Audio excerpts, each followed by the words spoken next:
Hello students. So after discussing about if statement, today we will discuss about go to statement. What? Go to statement. Go to statement में क्या है कि यहाँ एक particular label number का use किया जाएगा. जब भी हम गो टू स्टेटमेंट का यूज़ करेंगे तो हम उसके साथ एक पर्टिकुलर लेबल नंबर का यूज़ करेंगे. पर्टिकुलर लेबल नंबर तो कि स्टेटमेंट लेबल नंबर होता है ना, as you well know. Statement label particular statement label number का यूज़ करेंगे और फिर हम वहाँ पे जंप करेंगे.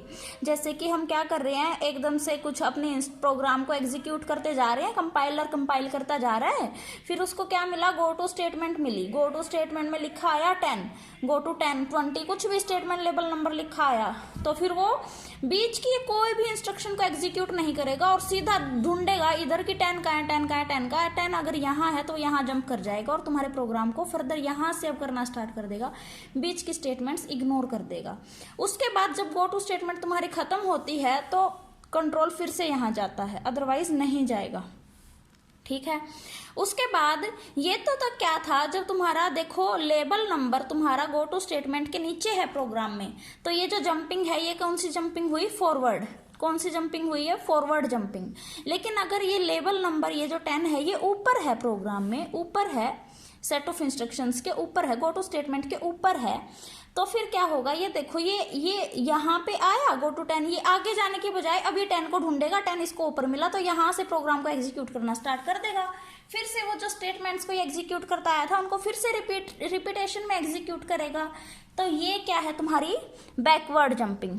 क्या है ये, बैकवर्ड जंपिंग. ये तो क्या है, फॉरवर्ड जंपिंग, और ये क्या है तुम्हारी बैकवर्ड जंपिंग. अब हमारी जो गो टू स्टेटमेंट होती है बेटा, ये बहुत सारे टाइप्स की होती है, बहुत सारे तो नहीं, सॉरी 3 टाइप्स की होती है. अभी हम उसके बारे में डिस्कस करते हैं.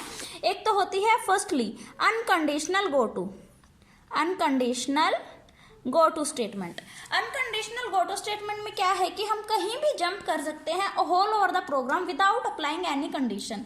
जैसे कि अभी ये जो मैंने एग्जांपल दिया था ना, just simply go to statement का, ये जो सिंपली गो टू स्टेटमेंट होती है ये तुम्हारी अनकंडीशनल गो टू स्टेटमेंट होती है. तुम लोग कहीं भी जंप कर सकते हो without any condition, without applying any condition. It's your choice to jump to execute statement of number whatever you want. ठीक है.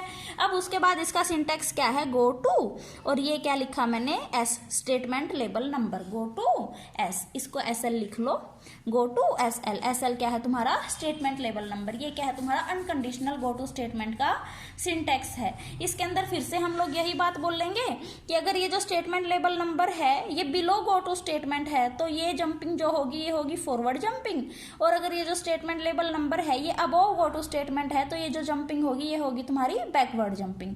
Okay, is it clear. उसके बाद सेकंड हम लोग बात करेंगे कंडीशनल गो टू स्टेटमेंट की. किसकी बात करेंगे हम लोग, second conditional go to statement में. कंडीशनल गो टू स्टेटमेंट में जैसा कि हमें नाम ही बता रहा है, हम जंपिंग करेंगे, बट जंपिंग हम करेंगे with after applying any condition. कोई कंडीशन होगी तभी हम लोग जंपिंग करेंगे, अदरवाइज हम लोग जंपिंग नहीं करेंगे. ठीक है. तो एग्जीक्यूटेबल स्टेटमेंट्स के हमारा कंट्रोल स्किप होके कहीं भी जंप करता है आफ्टर अप्लाइंग एनी कंडीशन. तो एक बार इसका हम लोग एग्जाम्पल करते हैं इसका. जैसे कि हम लोगों ने कहा था कि हम लोग जैसे लूप अप्लाई करते हैं, तो लूप के अंदर हम लोग ये देखते हैं कि ये यहाँ तक इक्वल हुआ या नहीं हुआ. मतलब कि जैसे i is equal to 1 to 10, तो मुझे 10 तक एग्जीक्यूट करना है ना, 10 तक उसकी वैल्यू लेके जानी है, तो मैं चेक करूंगी कि उसकी वैल्यू 10 हुई या नहीं हुई. तो यहीं पे एक इसी एग्जाम्पल में हम लोग गो टू स्टेटमेंट का यूज करके एक बार इसे समझने की कोशिश करते हैं. जैसे कि मैंने स्टार्टिंग में एक वेरिएबल लिया i is equal to 0. Okay. उसके बाद राइट करवाई मैंने i की वैल्यू, इसके मैंने इंटीजर लिया, integer i is equal to 0. ये एक स्मॉल प्रोग्राम की हेल्प से हम लोग इसे रन कर रहे हैं, स्मॉल प्रोग्राम की हेल्प से. और प्रोग्राम क्या है मेरी, कि हम लोग go to conditional go to statement का यूज कर रहे हैं i के अंदर. ठीक है. तो इंटीजर टाइप लिया i, जिसकी की वैल्यू हमने 0 पे इनिशियलाइज करवाई, राइट करवाएंगे हम i को. ओके. उसके बाद i के अंदर इंक्रीमेंट दे रहे हैं, i is equal to i plus 1. Increment का मतलब मैंने तुम्हें पहले बता चुकी हूँ मैं कि इंक्रीमेंट का मतलब क्या है कि वो 1 बाय 1 उसके अंदर इंक्रीमेंट होगा. उसके बाद मैं इफ कंडीशन के साथ गो टू अप्लाई करती हूँ. अब if i is less than equal to 10, तो go to 10, otherwise stop end फिर एंड। अब 10 क्या है, 10 मैंने दिया यहाँ पे, 10 के अंदर मैंने क्या कंडीशन दी, इंक्रीमेंट अप्लाई किया। अब एक बार इसे समझने की कोशिश करो। सबसे पहले मैंने एक इंटीजर लिया i, इंटीजर की वैल्यू को राइट करवाया, फिर मैंने i के अंदर इंक्रीमेंट करवाया और उसे स्टेटमेंट लेबल नंबर दे दिया 10। उसके बाद मैं क्या कर रही थी, ये जो i था, ये देखो मैंने इसे 0 से इनिशियलाइज करवाया था ना, 0 से इसकी वैल्यू स्टार्ट हुई है और मैं इसे 10 तक लेके जाना चाहती हूँ। तो मैंने कंडीशन लगाई if i is less than equal to 10। अगर i लेस है या इक्वल है 10 के तो फिर गो टू 10, तो 10 पे कंट्रोल जाएगा। 10 क्या है तुम्हारा, ये है, तुम इसे 20 कर लो ताकि तुम लोग कंफ्यूज ना हो। देन गो टू 20, 20 क्या तुम्हारा स्टेटमेंट लेबल नंबर है, 20 के ऊपर गया तो तुम्हें मिला कि i is equal to i+1। Further i के अंदर इंक्रीमेंट हो जाए। कब तक चलेगी ये, जब तक कि तुम्हारी i की वैल्यू 10 नहीं हो जाती, और फिर 10 जैसे ही होती है तो ये कंडीशन तुम्हारी फेल हो जाएगी। अब तो गो टू स्टेटमेंट का यूज ही नहीं करेंगे हम लोग, तो अब स्टॉप और फिर एंड। अब एक बार इसका एग्जाम्पल को हम लोग थोड़ा सा और डीपली स्टडी करते हैं। जैसे कि मैंने i की वैल्यू 0 पे इनिशियलाइज करवा ली स्टार्टिंग में, फिर उसके बाद मैंने i is equal to i+1 दिया हुआ है, तो i इज इक्वल टू 0+1 हुआ, तो i की वैल्यू कितनी हुई तुम्हारी, 1 हो गई। कंडीशन अप्लाई है मेरी, इफ i मतलब कि 1 is less than equal to 10, less है या नहीं है ना 10 से कम, तो गो टू 20 पे जाएगा मेरा कंट्रोल। 20 पे क्या था तुम्हारा, इंक्रीमेंट था i की वैल्यू के अंदर, i की वैल्यू क्या थी, 1 थी, तो अब इंक्रीमेंट होके 1+1 2। फिर i की वैल्यू यहाँ कंप्यूट हुई, अब i की वैल्यू क्या है, 2 है, तो 2 is less than equal to 10, हाँ भाई 10 से तो कम है, तो क्या होगा, फिर से कंट्रोल 20 पे जाएगा। 20 पे गया तो 20 क्या बोला, इंक्रीमेंट कर भाई। तो फर्दर अब i की वैल्यू कितनी थी मेरी, 2 थी ना, तो 2+1 इज इक्वल टू 3। अब देखा ये i की वैल्यू अब मेरी कितनी हो गई, 3 हो गई।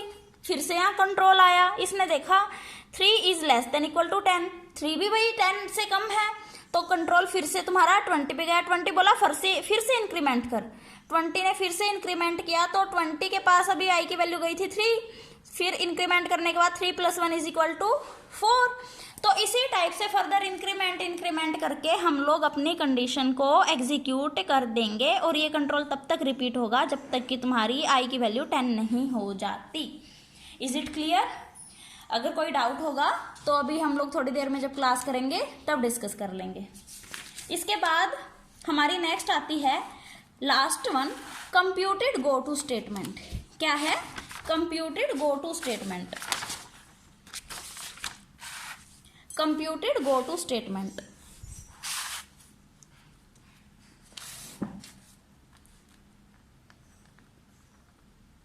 Computed go to statement. अब कंप्यूटेड गो टू स्टेटमेंट में क्या है, ये भी एक कंडीशनल ट्रांसफर है तुम्हारा स्टेटमेंट्स का। क्या है, ये कंडीशनल ट्रांसफर है स्टेटमेंट्स का, लेकिन इसके अंदर क्या है, तुम्हारे पास बहुत सारे ऑप्शंस होते हैं ट्रांसफर करने के लिए कंट्रोल को। पहले तो गो टू स्टेटमेंट में दोनों में हमने क्या देखा कि कंट्रोल एक पर्टिकुलर स्टेटमेंट लेबल नंबर पे जाएगा, है ना, और कहीं भी नहीं जाएगा। लेकिन कंप्यूटेड गो टू स्टेटमेंट के अंदर तुम्हारे पास मैनी ऑप्शंस होते हैं, बहुत सारे स्टेटमेंट लेवल नंबर्स इंक्लूड होते हैं, और तुम वहां पे अपने कंट्रोल को लेके जा सकते हो। अब एक बार इसका सिंटैक्स देखते हैं, go to L1 L2 up to so on LM, और ये दे दिया मैंने I। अब ये L1 L2 LM क्या है, ये तुम्हारे हैं स्टेटमेंट लेवल नंबर्स। क्या है ये, स्टेटमेंट लेवल नंबर्स। ये L1 L2 LM क्या है, तुम्हारे स्टेटमेंट लेवल नंबर्स हैं।